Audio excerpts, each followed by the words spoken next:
I am Chaplain Brian Koyn, interviewing today Chaplain Colonel David Shoffner. Sir, if you would just one spell your name for the tape and just your current position. I'm Chaplain David Shoffner, Shoffner, David, middle initial L, and I'm currently serving the 94th Air Missile Defense Command as the command chaplain. Well, I appreciate you coming in today, sir, and sitting down. We'll start the interview, we'll start at the beginning. So tell me a little bit about where you come from and where you grew up. It's always a trick question when you're in the Army, but I didn't start out in the Army, but even my family background's kind of a little bit that way. My family's from Texas. I was born in New Mexico, Carlsbad, New Mexico, famous for the caverns, on my way to California. So we often tell people we're Southwesterners, but I ended up in California when I was about 3. My mom and dad migrated out there, settled in San Jose, California.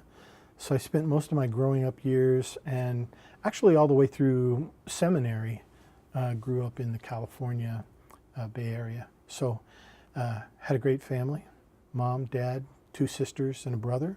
I'm the youngest. I was what my mother and father affectionately called a late in life blessing. There's 9 years between me and my brother and 12 and 13 between me and my sisters. So I came along late in life. But yeah, spent most of my growing up years living in the suburbs. I tell people all the time I had kind of a Leave It to Beaver childhood. My dad was a truck driver, cement truck driver, so he drove locally. My mom was the Avon lady in the neighborhood. So that was through high school and into college. That was kind of my family background. Strong Christian family. Mom and dad took me to church from the day I was born. And my mom tells me that 8 days after my birth, she took me to church and I was dedicated. So I often relate to the Apostle Paul when I say, I am a Pharisee amongst Pharisees, dedicated on the 8th day. So had the blessed privilege of growing up in a strong Christian family, and started ministry there in that area. So even though I grew up in a Christian home and went to church every Sunday, I really didn't make a personal commitment to follow Christ until I was 13. And that was when I invited Jesus into my heart personally. That was followed up 4 years later when I was 17. I was at church camp, and God called me to the ministry. I really didn't expect that. Actually thought I was going to be a professional baseball player. That was what I was hoping for. So I went out in the woods to talk to God about what my future, and the real question on my mind was A's or Yankees. That was what I was looking for God to answer. And he basically sent me a totally different direction, sent me into ministry.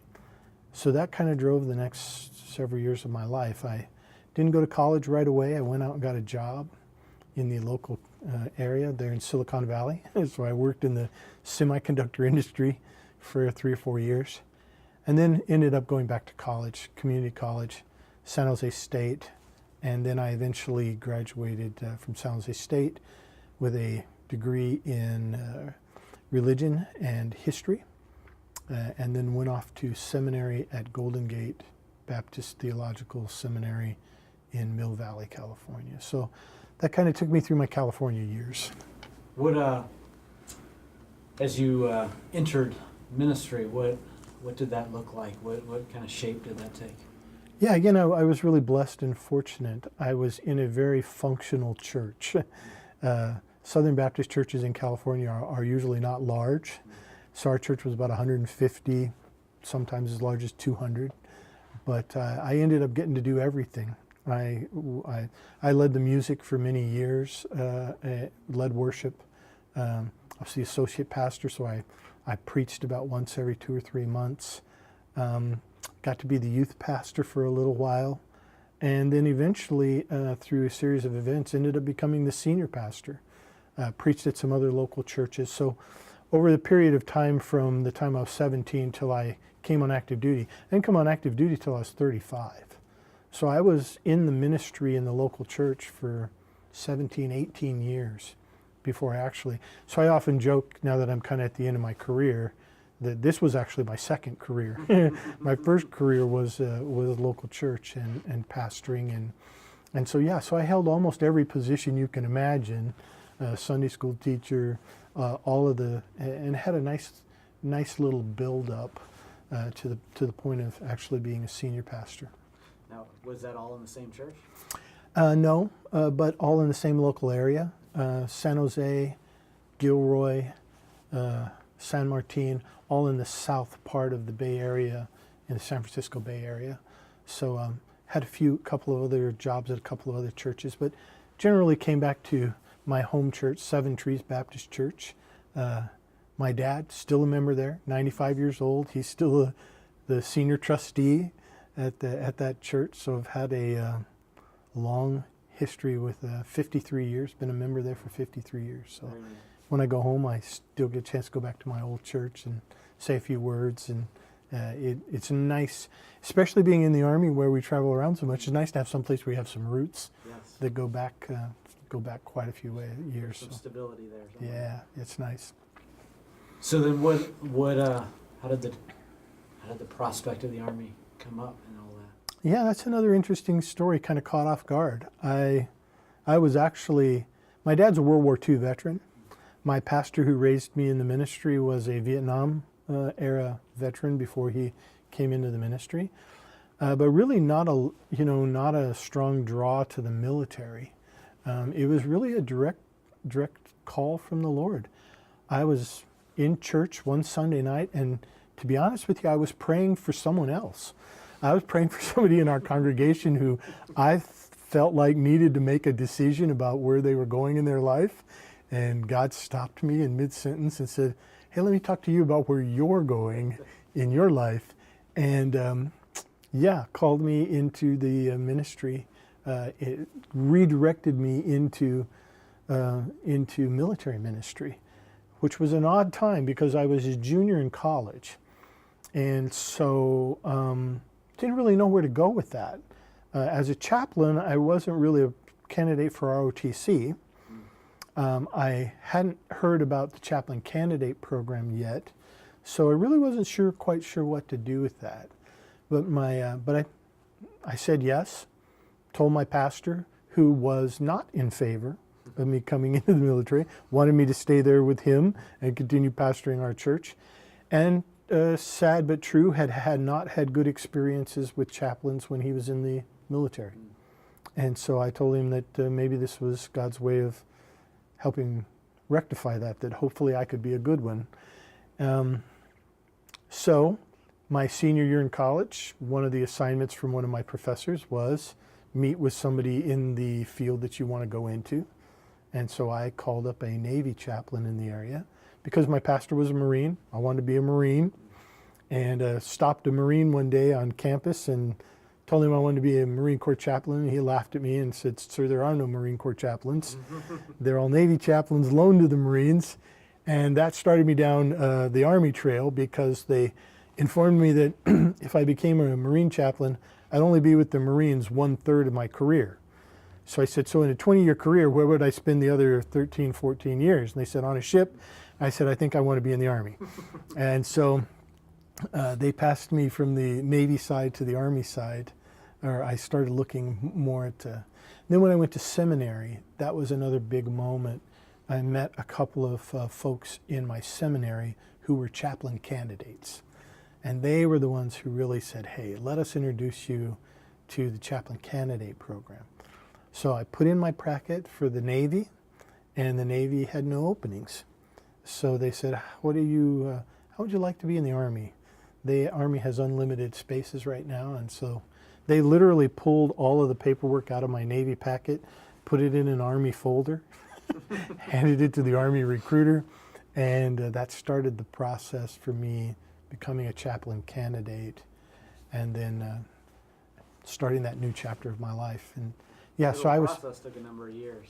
Oh yeah, I was 31 years old, second lieutenant, in the United States Army Reserve. Everybody thought I was prior service because, you know, all the old guys who were second lieutenants, everybody thinks they came from somewhere else. But had to constantly share with people, no, I'm just new to the Army, even in my 30s. And so that was a fun experience. But the chaplain candidate program was really instrumental and a great time for me. I was going to Golden Gate Seminary, which at that time was right across the Golden Gate Bridge from the Presidio of San Francisco. And they had a hospital there, the Letterman Army Hospital. So for my second and third year in seminary, I actually drove across the bridge 3 times a week and worked at the hospital and got Army credit and class credit for it's kind of like my senior project. And that introduced me to the Army as well as got me some school credit. Then in the summers, I would get activated. First summer I went to basic course, 1991. I went to basic course at Fort Monmouth, New Jersey, and got there. And I was only there for the first half. Supposed to do the second half the next year, but they had an opening and asked me if I wanted to stay for the whole thing. So I stayed the whole summer and got all the way through basic training. Came home, finished seminary, and the Presidio closed. And so the hospital closed. I didn't have a job. But another chaplain in the area, a reserve chaplain with a special forces unit, didn't have an assistant chaplain. At that time, special forces groups had 1 chaplain and 2 assistant chaplains. So that one of those positions was open. So he recruited me and I became a chaplain for the 12th Special Forces group, which since been deactivated. But that was a great opportunity for me. Those guys taught me, because I was chaplain candidate, I could do all the military stuff. I could do all the shooting and the demolitions. And so those guys basically used me as a training dummy, because their big mission was to train foreign armies that we had relationships with. And so when we were at home for home station training, they used me as the guy they were training. So I really learned how to be a soldier from, and I owe those guys a great debt, because I didn't have any knowledge of, I had not been prior service. And so those guys taught me how to march and shoot and blow things up and all that kind of cool stuff. And so that was a great time in my career. Once I graduated from seminary, they moved me over to a PSYOP battalion. I did that for 1.5 years while I was waiting for my active duty packet to come through, and then brought me on active duty. What lessons in ministry? Obviously you're learning to be a soldier, but what were the big lessons that you took away? I think one of the biggest lessons was that, and it's just going to sound funny when I say it, but ministry stays the same, but the Army units are radically different. So I started out in a hospital, right? So what do you think the environment in the hospital was? I mean, in the Army, we joke about the hospital, the doctors just having long hair and, you know, it's kind of a little more laid back military setting, but the ministry was the same. I was there to care for people, pray with them, share the scripture with them. Well, then I moved to a special forces unit. Well, what's different about that? Well, not very laid back, very tight group, very cohesive unit.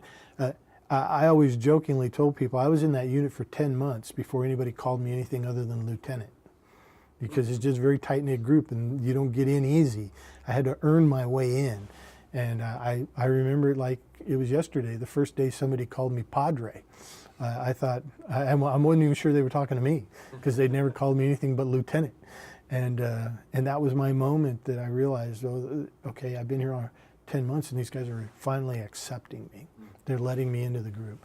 But the ministry was the same. What was I doing? I was caring for people, praying for people, hearing their life story, doing all that kind of stuff. So those were, out of that time period, I kind of learned those 2 lessons. That I transitioned from there to a PSYOP battalion, but it was really the same thing.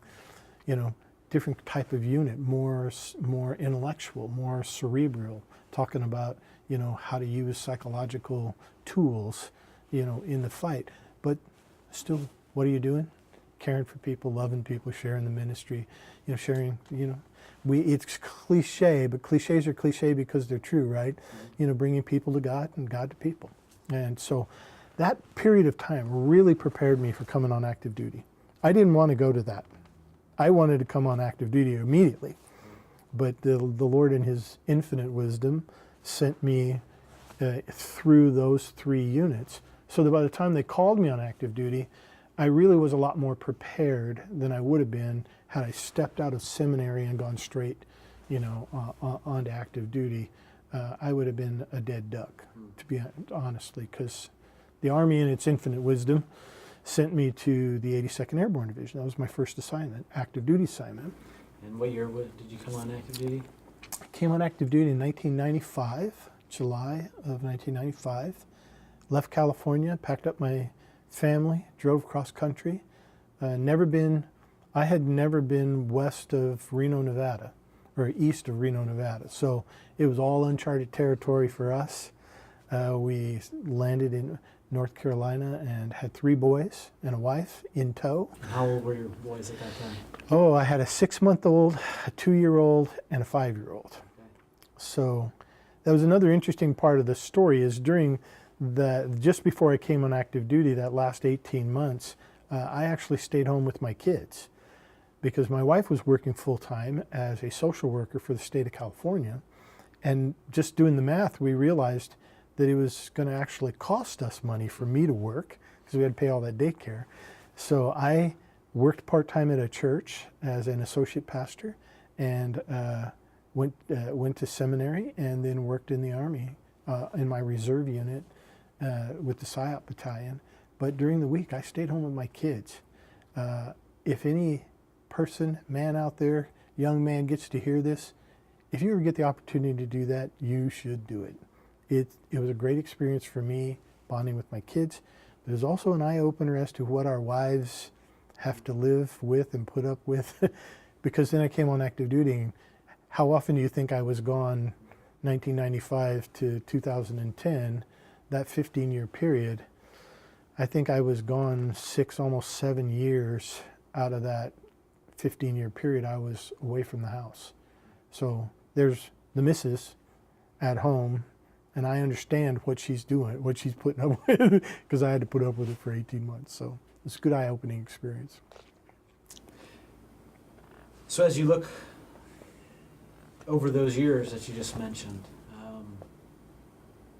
can you think of things that really stand out, that were formative, challenging, that they were seminal times for you as a chaplain? I think working in the units and seeing the relationship that develops between you and the commander, you and the other soldiers. I didn't have the privilege of having a chaplain assistant in any of those 3 units, but really saw the uniqueness of,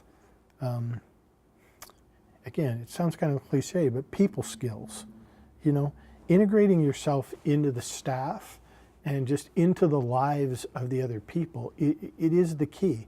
And it's funny because here I am 20, kind of scary to think, 27 years later, what am I doing? Yeah, I'm still doing the same thing. It's still about relationship building and sharing with people and, trying to bring, the love of the Lord into their lives and to share that back and forth with each other. So I think the seminal piece that I learned from that time period was that it's about relationship building. It's about understanding who they are, where they are, and then introducing God's presence and His power and what He wants to do in their lives into that situation. So the other thing that it prepared me for was, the other thing that I remember from that period of time and the transition was how I felt like it had prepared me, but that how little it had prepared me. When I came on active duty, it was, we always jokingly say, it's like putting the fire hose in your mouth and turning it on. I was blessed at the 82nd. I had 2 battalions, because in those days we didn't have enough chaplains to go around. So I landed on the ground, went to my first day of work, discovered that I had not only the 313th MI battalion, but I also had the 82nd Signal Battalion, because the Signal Battalion didn't have a chaplain. So I went from having 500 soldiers to having 1,000. I went from one staff meeting a week to two. I went from one jump a month to two jumps a month. I went from one field problem to you get. So it was really somewhat of a baptism of fire. I used to jokingly, in those days, the maroon berets that you wear in the 82nd have your unit symbol on the front of it. And because I had 2 units, I had to have 2 berets. So I actually would hide one under my shirt tail here. And then when I would cross the street to talk to the other battalion, as I was crossing the street, I would literally switch hats. And so I literally wore 2 hats for my first couple of years on active duty. But wonderful times, high times, jumping out of airplanes, hanging out with soldiers, crawling through the dirt. It was just, it was the kind of typical Seminole battalion chaplain experience. And it kind of, we often say that first unit is the one that kind of marks you. And so it's kind of funny, I've never been back to the 82nd. I was only there from 95 to 97, but oddly enough, all these years later, still kind of think of myself as a paratrooper, think of myself as a 82nd guy, special operations, still have a love for those jobs, but never really went back to those jobs. I left there and kind of went into the conventional side a little bit more, and so had a good run up to that point, but then kind of assignments took me in another direction. The other big thing that happened for me at that first assignment was I got to be a part of a chapel team. I don't think we talk about that enough. Our chapel ministry is, I think, so important and pivotal for us as chaplains in our development. So I got placed in a chapel right away, but later on in that first year, we were just kicking around an idea, and I was too young and naive not to know that you weren't supposed to do these kind of things. But we came up with an idea and we pitched it to the powers that be, and they bought off on it to our shock and amazement. And they allowed us to start a pilot program. I was the lead pastor and there were 5 other guys on my team, and we started a pilot program that became Chapel Next in the Army. So we had another team, oddly enough, chaplain I'm serving with here in Hawaii, Steve Peck, also was working on the same project, or we worked on the project simultaneously. We kicked off at Bragg and he kicked off at Fort Lewis, Washington. And so we ran these 2 pilot programs. This was September of 1996. So we started these 2 chapel programs, and they were really a desire to reach out to Generation X. That's why we call it, one of the reasons it's called Chapel Next is the X was for Generation X. We were trying to reach out to younger soldiers and get them into the chapel. And so that was a very pivotal moment for me. I didn't realize this. I'd only been on active duty 10 months when we started this. And but that really has shaped a lot of what I've done in the Army since then, because the pilot took hold, and we eventually were able to begin replicating that process throughout the Army, from slowly moving it from post to post to post until now I think probably 50% or more of the posts in the Army have a Chapel Next or some version of Chapel Next. But that was a great process for me. It was very encouraging that the Army would let a newbie and a bunch of his buddies try something.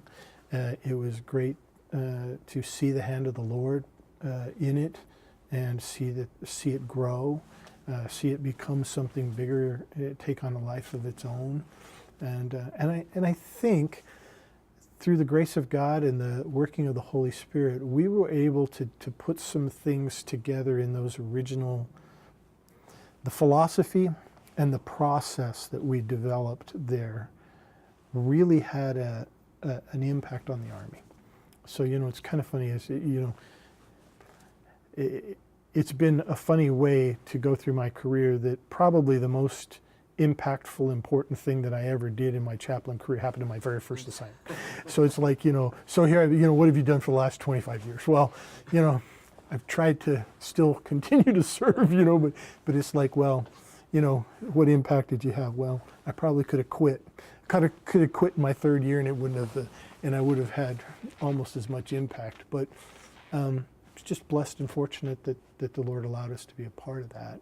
And so, in the early days of my career, that was kind of a big deal. Absolutely. Shifting gears a little bit, you were deployed to Iraq twice in 04 and 09. Mm-hmm.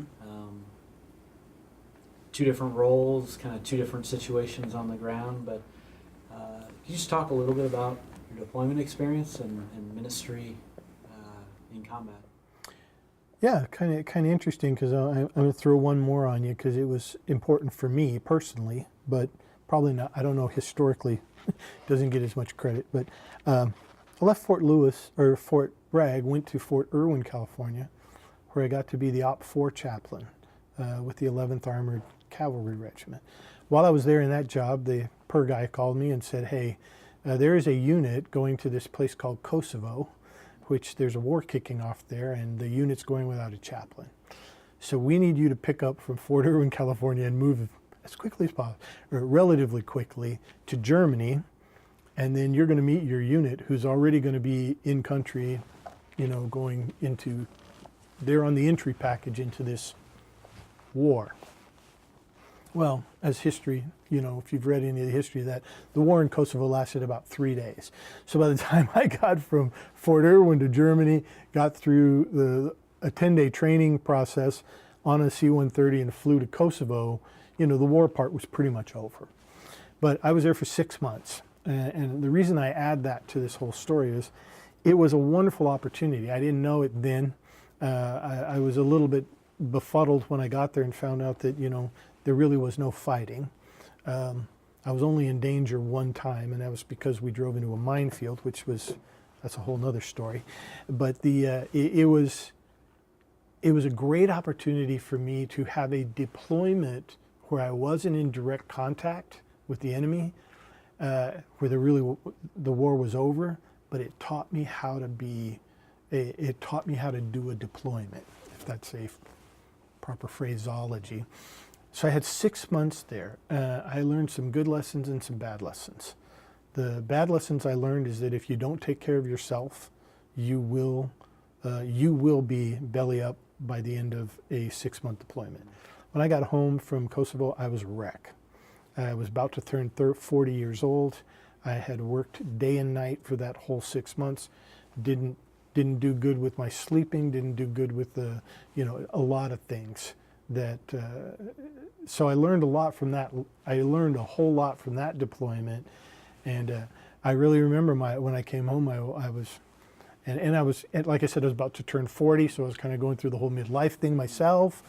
And my wife, I was pouring out my heart to my wife, and she said, "If you were counseling the soldier who just told that story, what would you tell him to do?" And I, it's kind of the physician heal thyself. And I said, well, I tell them to do 5 things. I tell them to, make sure that they're eating right, getting enough exercise, getting enough rest, that they're staying in touch with the Lord, and that they're seeking counseling. And she said, go forth and do likewise. And so I did. It was a great learning experience in my life. I had a great friend who was there on that post with me in Germany. His name was Oscar Arauco. And I called up Oscar and I said, would you be willing to counsel me? And so I met with him every week for about 3 months. And I came home every day, ate my lunch, and took a nap during lunchtime, and then went back to work. I rested. I took long drives in the German countryside. I kind of learned self-care in that little thing. So fast forward 2003, I'm at Fort Lewis, Washington. I get put into the 1st Stryker Brigade. In fact, I arrived there while we were still an infantry brigade, but we were converting to Strykers, and we were going to be the very first Stryker Brigade, and then we were going to deploy as rapidly as we could to Iraq. So went through that whole process of changing over and all that kind of stuff. And I got put in the cavalry squadron. So I was in a Arista squadron in a Stryker brigade. We did as much as quickly as we could. So we ended up being right at the tail end of the first part of the war. So we got to Kuwait in October of 2003. So the entry package had gone earlier on in the year, I think in March, April timeframe, and then they had gone up through Baghdad and up to Mosul, and our job was to land and replace the 101st Airborne Division in Mosul. So that was awesome experience. I mean, we landed there, and all the things I had learned in Kosovo came back to me, and I was and I really saw how the Lord was taking care of me. We drove up through the middle of the country, stopped in Samara, and did a 45-day operation with the 4th Infantry Division, where we kind of cordoned off the city and cleaned it out. And then once that was done, we moved north and went to, the main body of our brigade went to Mosul and took over the situation in Mosul.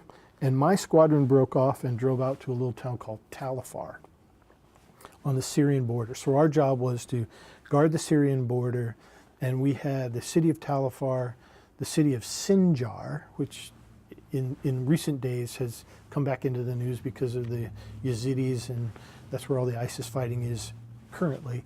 And so we had that whole area, one cavalry squadron, and we were by ourselves on a fob out on an airfield in Talafar. I was the only chaplain. So my unit replaced a brigade, so there were 6 chaplains there when I got there, and they all left, and it was just me and my chaplain assistant. I had a sergeant, Sergeant Rouse, and had a little over 1,000 people on the fob, and me. And then I had remote locations. Had a location right on the Syrian border that was guarding where all the trucks were coming in from Syria to Iraq. We had the border crossing. Had Sinjar, downtown Talafar, and then the airfield. So I was a circuit riding preacher. I literally drove to each one of those places every week and offered chapel services and counseled soldiers. And so that was very, very different than my second experience. A lot of contact. We got there just as the war was ending, but just as the insurgency was starting. So we finished out the war piece. That was our Samara mission. And then we got to our thing. There was a little respite for about 45 days. And then the insurgency thing started, and it went south quickly. So a lot of contact there. Lost some soldiers. You know, that was more of that time frame, 2003, 2004. Came back in 2008, which was an interesting, again, total flip-flop. Second time I went back, I was the deputy division chaplain for 25th Infantry Division. And so we were in Tikrit, went back to northern Iraq. So we were the multinational division north, and I was the deputy division chaplain. And so my job was basically to stay at the headquarters and kind of run the division. The division chaplain, he traveled and coached, taught, and mentored our brigade guys who were out in the surrounding areas. But me and the E7, it was our job to kind of keep the churn out the stuff and keep the wheels running. So whereas in my first deployment I drove over 10,000 miles, my second deployment I did not drive one tactical mile, not one. I would walk to the back of the building, get in a helicopter, fly somewhere, fly back, get out, walk back in the building. So it was really kind of a weird juxtaposition between my 2 deployments. One being totally a staff job, the other one being real hands-on out there in the middle of the thick of it. What'd you learn about ministry with those experiences? Yeah, in a cavalry squadron, you go where the soldiers are, and you get them 1, 2, 10 at a time. And so I did multiple services to small groups of people, which that was, much like what I had described earlier, in being a battalion. You're just trying to get out there and build relationships, meet people, meet their needs, bring good quality ministry. We used to bring what we call chapel in a box. I had a Proxima, a computer, a music system, and we carried that in the back of our truck, and we'd set that up and wherever they would let us set it up. Whether that was a room, we'd project on a wall, and we just do multiple chapel services. But it would take me an entire week. In an entire week, I would do 6 to 7 services, and I would probably have somewhere around 120 to 130 people in those 6, services. So that was, but that's cavalry ministry. You're out there doing it one at a time. My second time there, we ended up having we were on a big fob.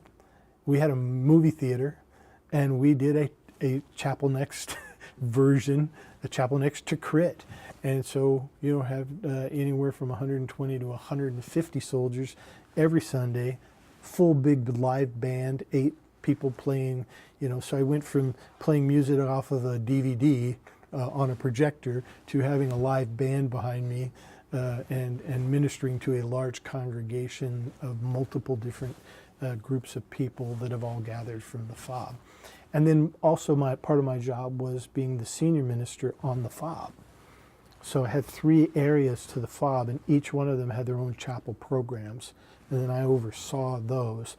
So the ministry was it was almost like being in a small town. There were about 25,000 people on this FOB.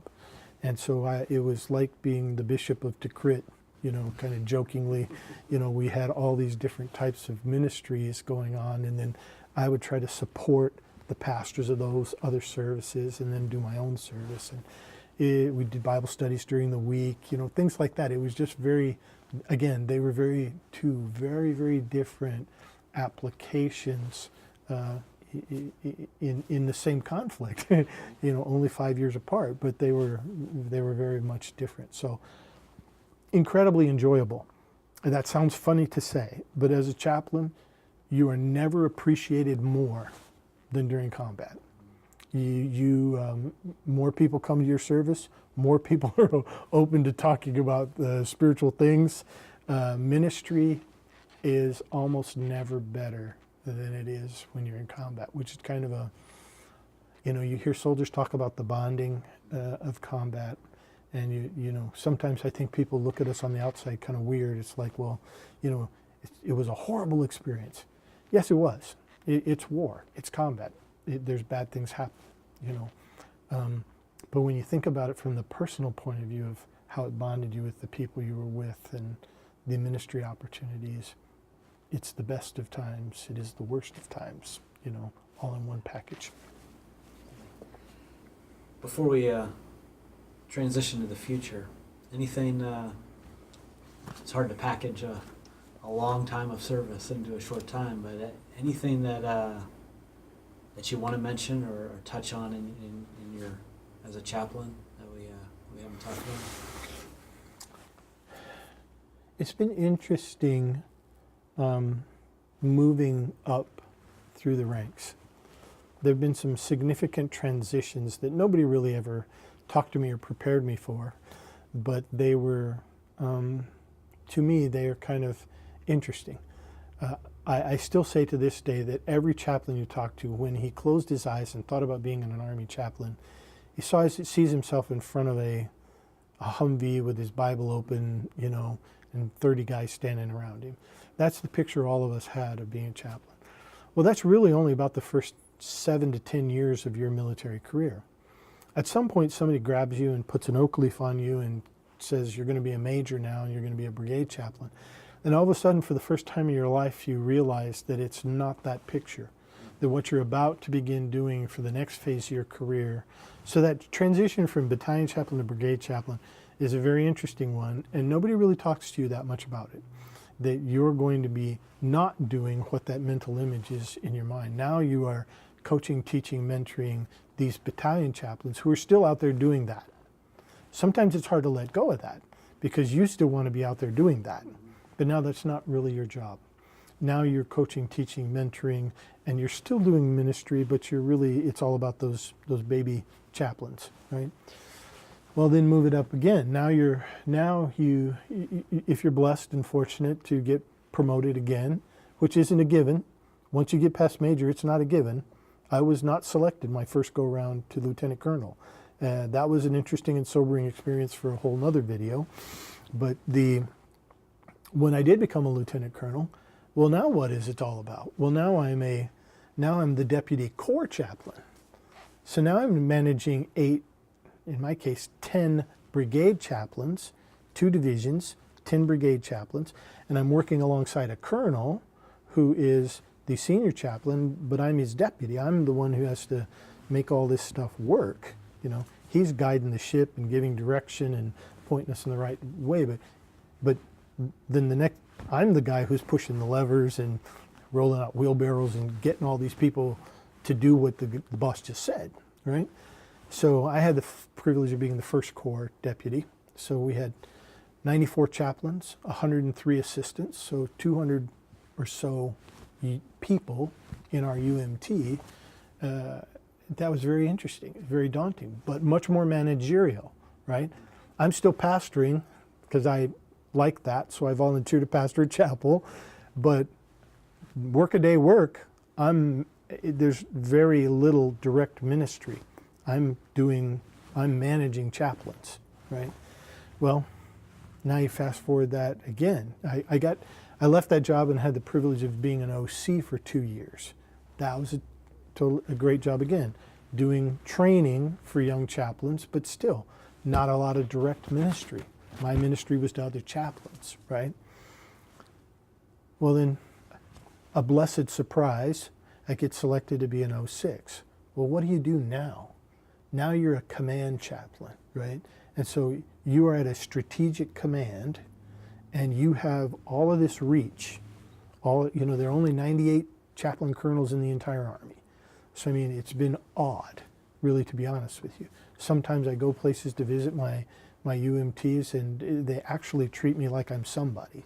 And it's like, that was a shock to me the first couple of days. Like, I went on one of these Air Force bases to visit one of my units and they're giving me all these briefings. They provided me a car. They provided me a house to live in. I was only there for a week.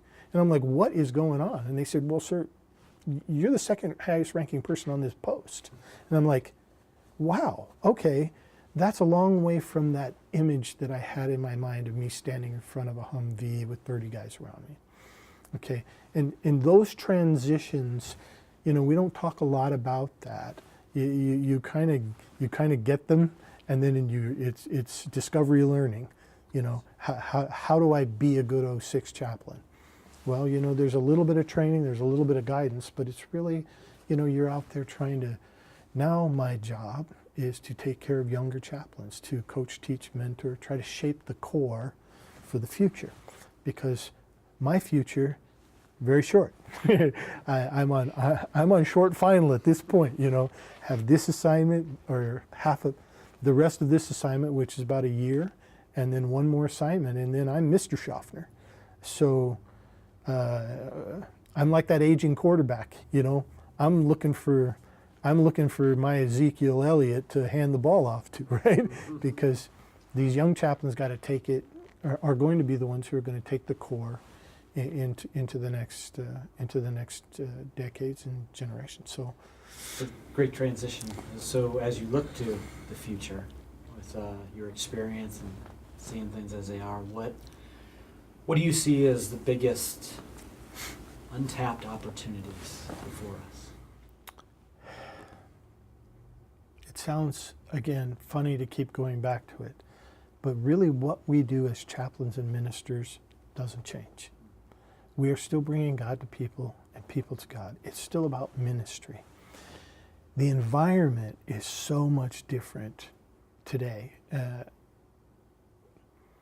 We kind of specialize when we start to be majors and lieutenant colonels. We start kind of specializing a little bit. My specialty was operations. I am the Army chaplain. I mean, they sent me to Army schools to learn about Army stuff. And my job is to translate Army into how does religious support fit this model, right?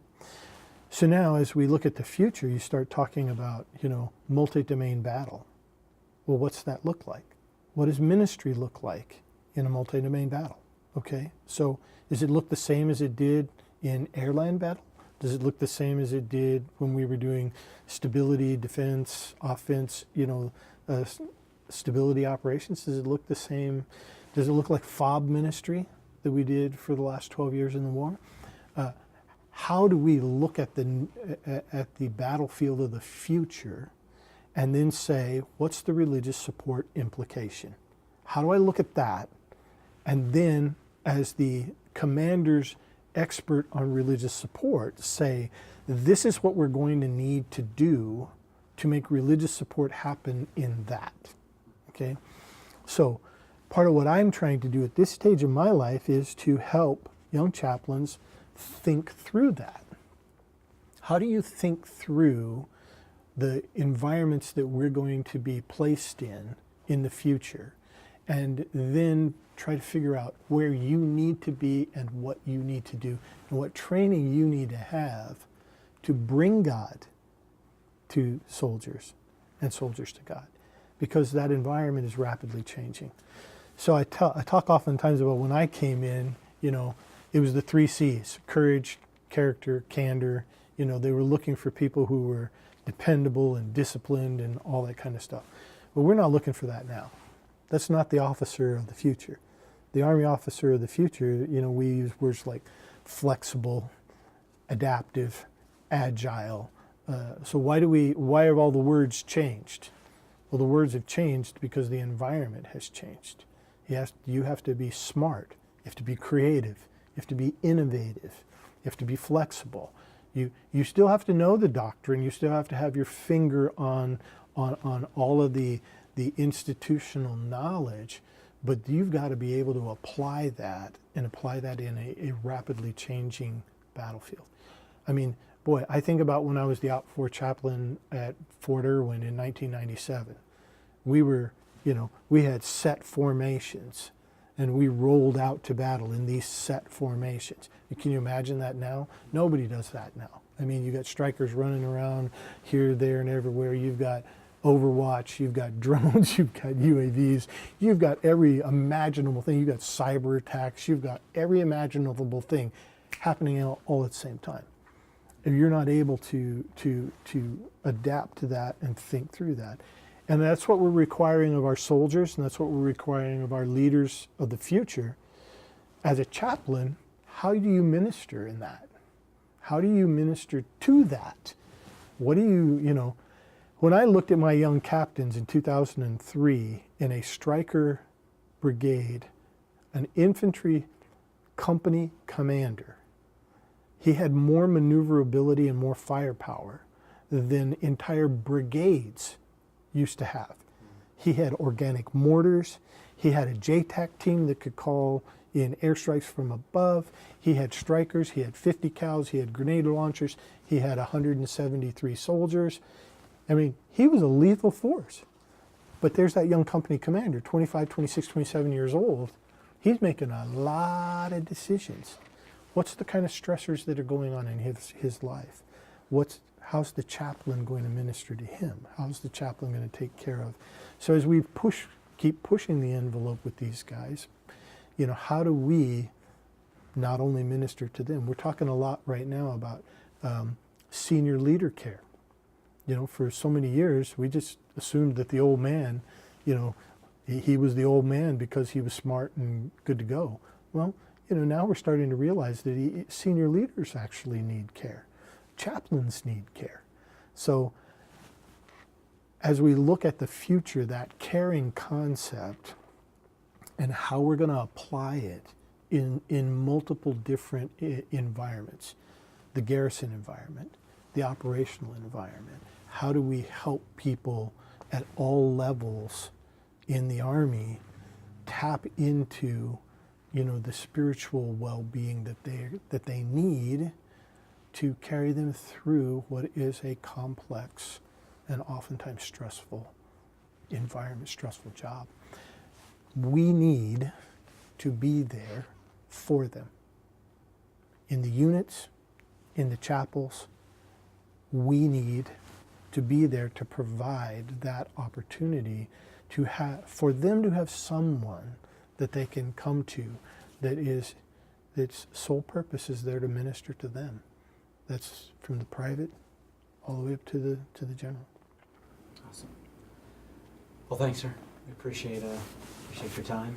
And, It was a pleasure. thoughts. It was a joy. Thank you for, you put a microphone on a crusty old colonel and give him some leading questions, and you never know what you're going to end up with. I hope some of it was useful.